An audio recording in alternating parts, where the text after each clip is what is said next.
Hi, welcome to Turn the Page with Esther Grit, because every day is a new chance for us to write a stronger story. Our lives are full of chapters. Some we celebrate, others we'd rather skip. But let's embrace every chapter and let's turn the page, because it's a new day, a new chance to begin. So let's go.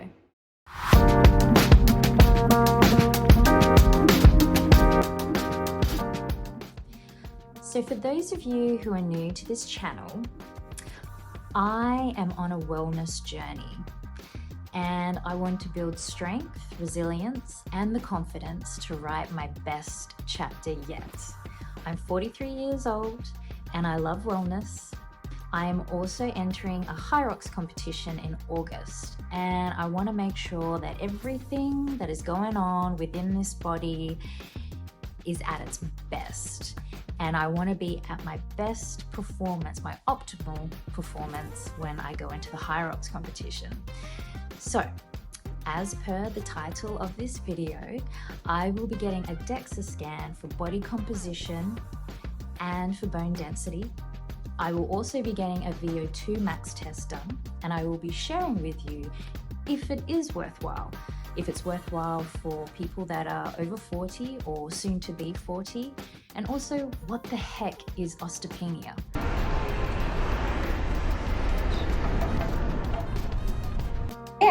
Yeah. So my Journey back on your teeth. Yeah, all good. Just check your weight out. Oh, so it's saying 61. There we go. Okay, 61.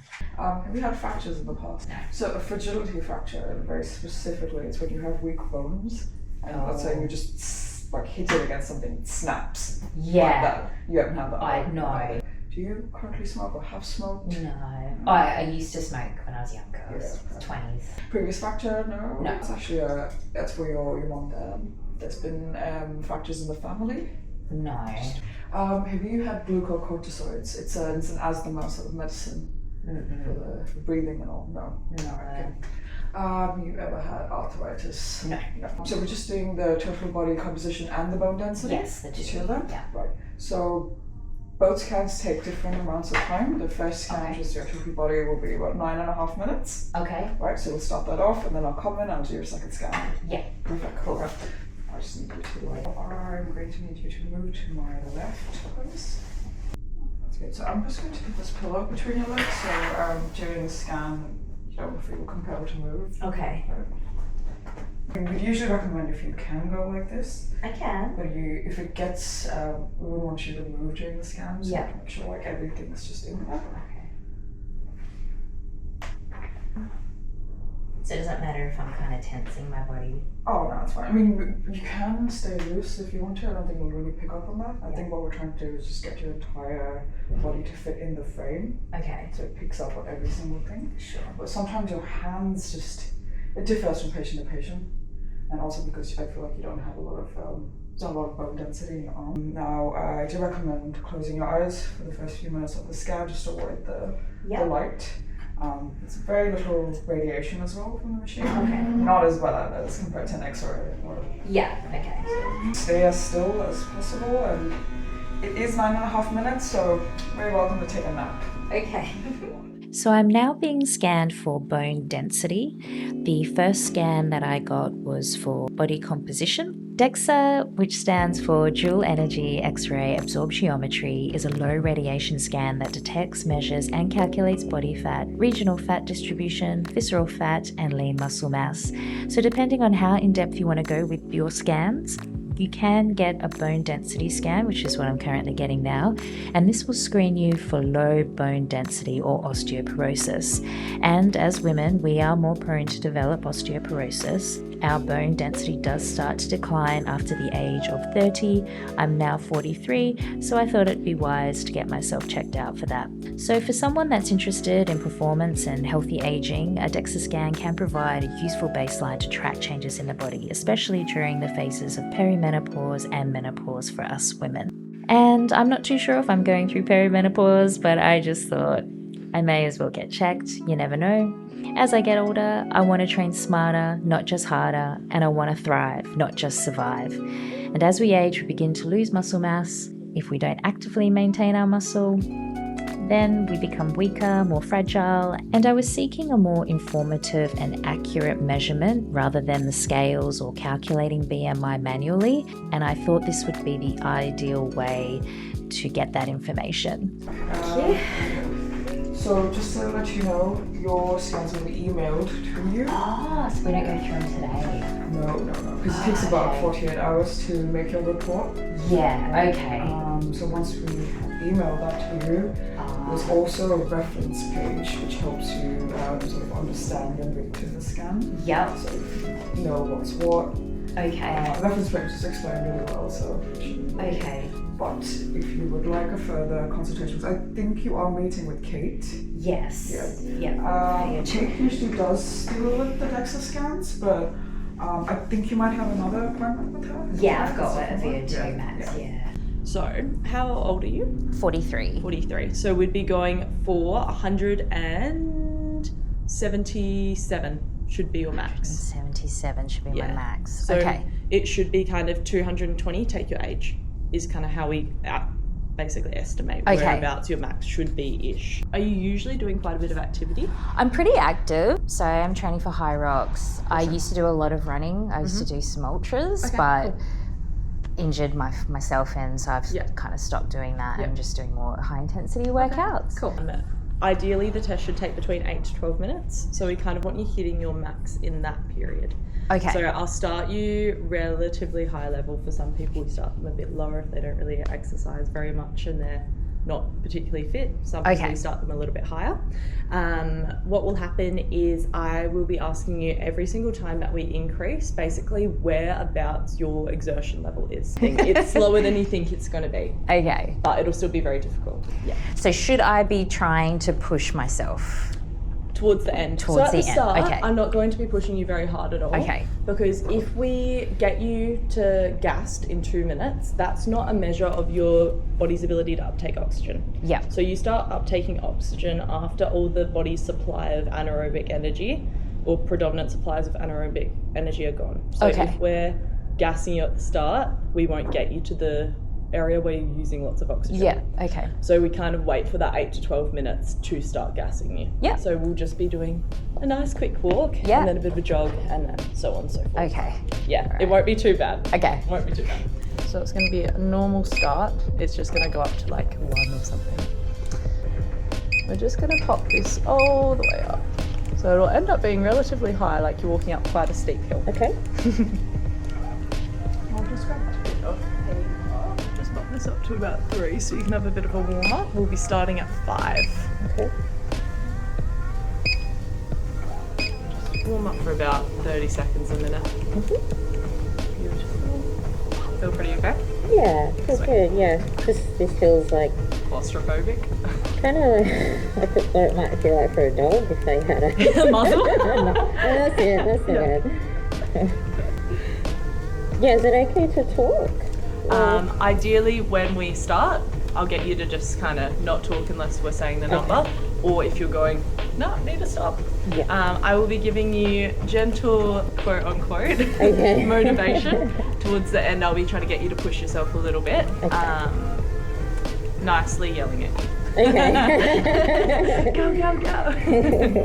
Awesome. Alrighty, I'm just going to bump that one up to 5-ish. Beautiful, and we're going to start here. So every minute I'm going to bump up that a little bit for you. Be interesting if it matches my Garmin. Yeah, VO2 comes out on the Garmin. A lot of people's is within plus or minus like 2. Feeling awesome so far. Exhausted.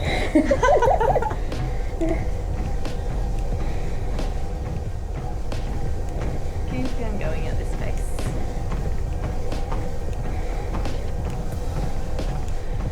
Once your heart rate starts to plateau, I'll put you up a little bit. But for now, you're still climbing up.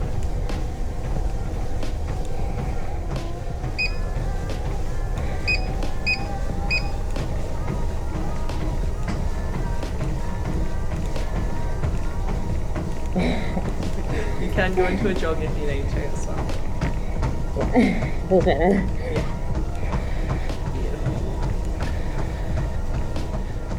30 more seconds and I'm going to ask you a number.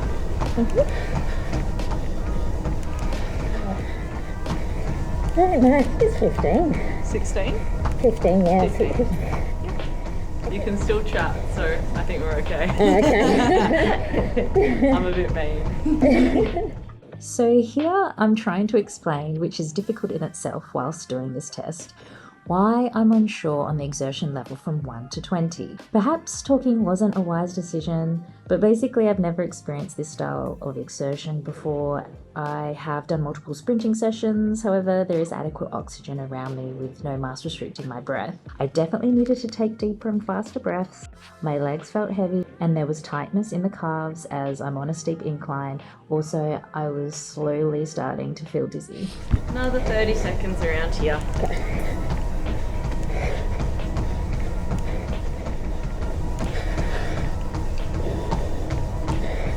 Super well. It's going to bump you up 5.5.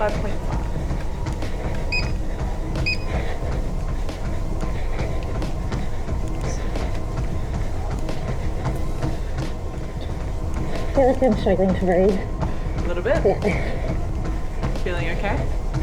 Yeah, I think so. You let me know if you're feeling a bit faint or anything. Okay. It is normal to be a bit claustrophobic with the mask though, because you are breathing in a little bit of your own air at the same time. Yeah. We've only got about 2 minutes left. Okay. Won't push you for too long.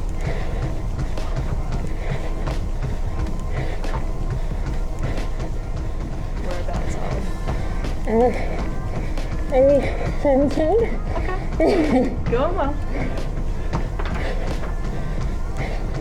We've only got a minute left at this pace, and then we're just going to try hammer you out. Oh, shit. Going well. I'm feeling a little faint. Feeling a little faint? Okay, we'll stop. I'm just going to bring that one back down, and you can step off.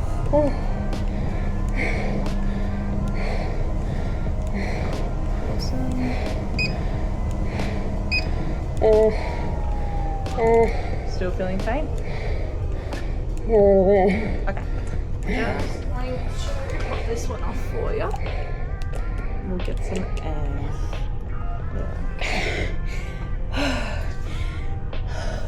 Yeah. Is that normal? Some people get a little bit faint, but normally not too bad. Okay. Damn, I feel like I should have kept going. It's okay. It's okay, don't worry. But yeah, if you're starting to feel faint, we just stop it anyway. Okay. You're pretty close to getting towards max, but you weren't quite there. Damn. 169, so we still had a little bit in you. Damn. That's okay. So ideally what we kind of want to see with the heart rate is that it'll kind of just start falling off a cliff a bit Okay. when you hit your VO2 max. So you're nearly there. Oh, you did kind of have a little bit of that drop. But yeah, I don't think you quite hit it. Like, it is a hard test. It's meant to be really hard and exertional. Okay. Yeah. It gives us your min VO2, which would have been at the start when you weren't really doing too much, your average, and then your max. The max is obviously what we're testing with a VO2 max test. Okay. When we look across at women, you are between 40 to 49. So we come across and we go, yay, she's superior. Ah, so you sweet. actually did really, really well. Oh, cool. Yeah. So elite, you're kind of looking top 1% of athletes. Okay. Anything kind of over that or in that 97th percentile is really, really great. So that's awesome. Respiratory fraction up the top is RF. That is how many breaths you take per minute. At the hardest point, you're taking 44 breaths per minute. Yep. Tidal volume is how deep each of those breaths are. So you know how when you get puffed, you breathe deeper. Your max that you could input was 2.3 litres per breath. Is like how much you're drawing in. So it's like lung capacity. Okay. Stuff. Ventilatory efficiency. And that is how many litres per minute can you get in. So if you're breathing lots and breathing really deeply, you'll get more in, which is good for your VO2 max. Okay, so it is you good want to to get more oxygen into the system. Yeah. And then gas exchange is basically looking at the fraction of oxygen in the air versus what you exhale. Okay. That stuff is not as interesting, but you'd look at it in people that you're worried their muscles aren't uptaking oxygen very well. Yeah. Okay. That's what that's kind of looking at, and yours looks fine. But yeah, you did super well. Right. You are sitting in a really, really good spot, so Okay. don't be too hard on yourself that you had to stop it, because you were clearly trying quite hard. It always feels as if whenever I've done anything, you look back and go, I could have done harder. Yeah. I could have done better. 100%. You always do it. Yeah. But then at the time, you're like, yeah, God, no. Yeah. This is a graph basically representing the average of your bone density across everywhere in your body. Okay. So looks at your head, spine, ribs, blah, blah, blah, everything, averages it out, pops you on a graph. Okay. So you are here. You are in normal, which is awesome. Okay. If you were to continue as you are at the moment, what would happen is you would follow kind of the trajectory of this line here, but just slightly above. So these are just kind of to give you a bit of an idea of where you go. For women, we are very lucky. We get this thing called menopause, but it means that we get a big drop off in our bone density. So if you're a bloke, you kind of just slightly taper off, but it's not too bad, but we get this big drop, which is just fabulous.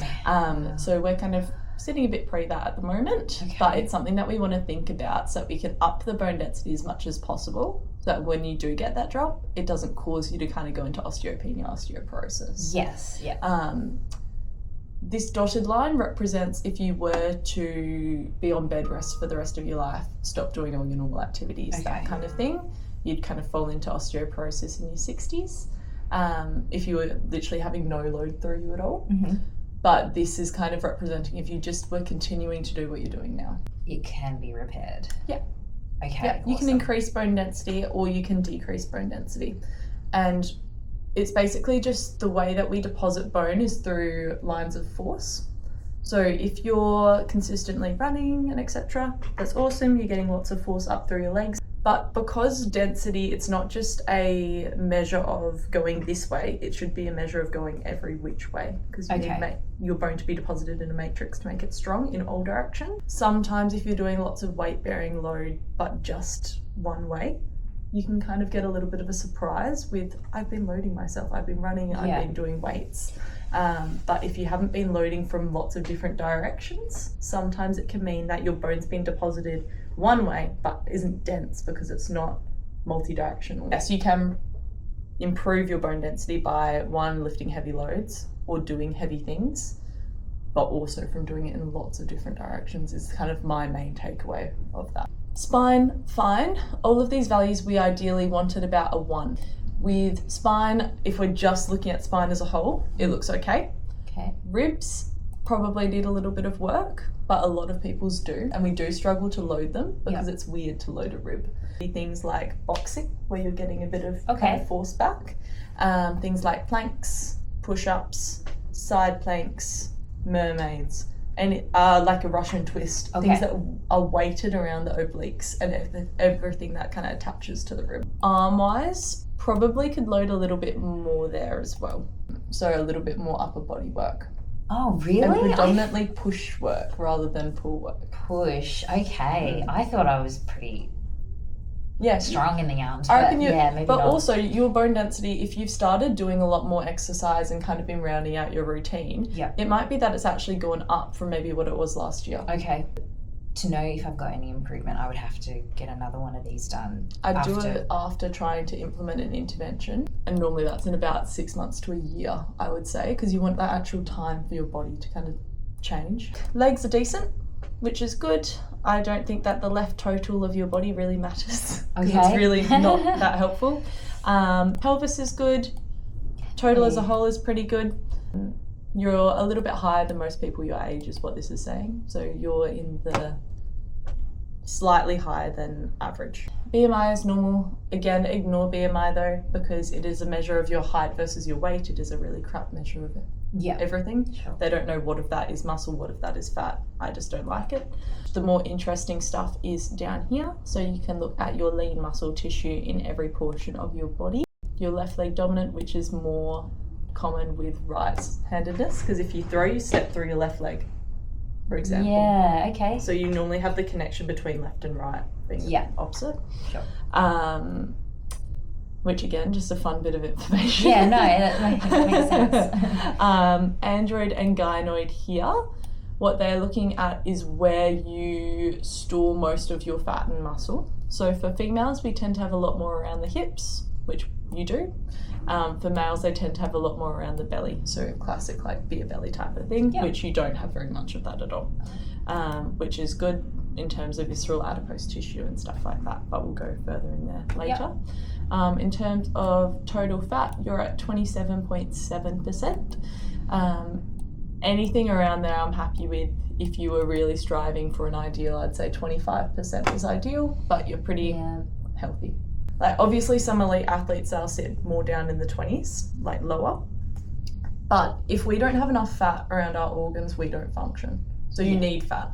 I think that's kind of something that we don't get told enough, is that we need it.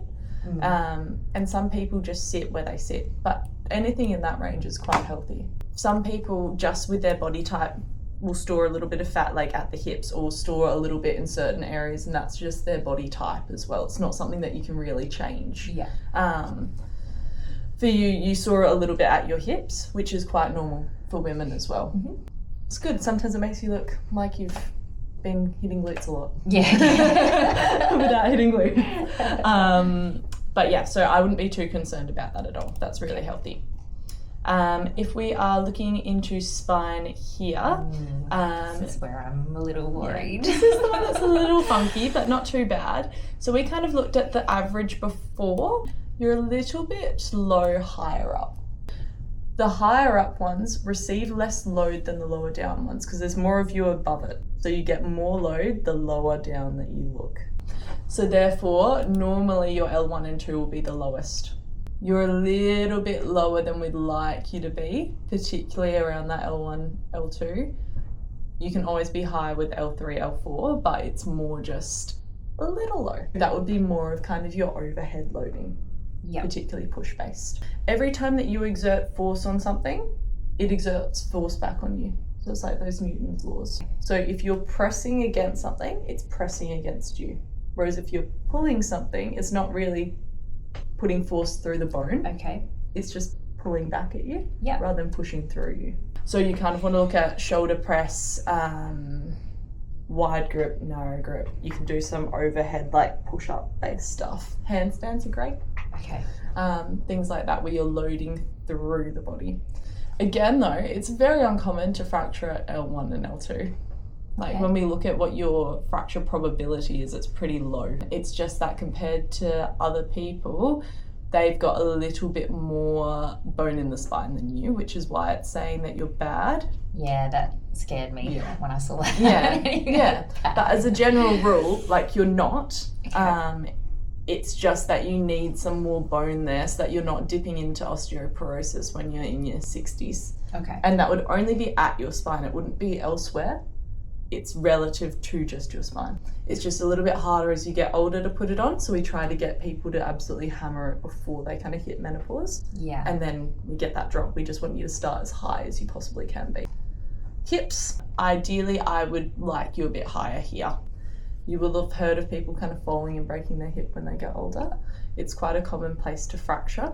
For you, we want your density to be up around 1, if possible, for all of these values. So the shaft of your femur, this bit, is fine because you've been doing probably a lot of the axial loading. But when we look at the neck of your femur, it doesn't get really loaded by you just walking, running, all that kind of stuff. It needs more multi-directional impact.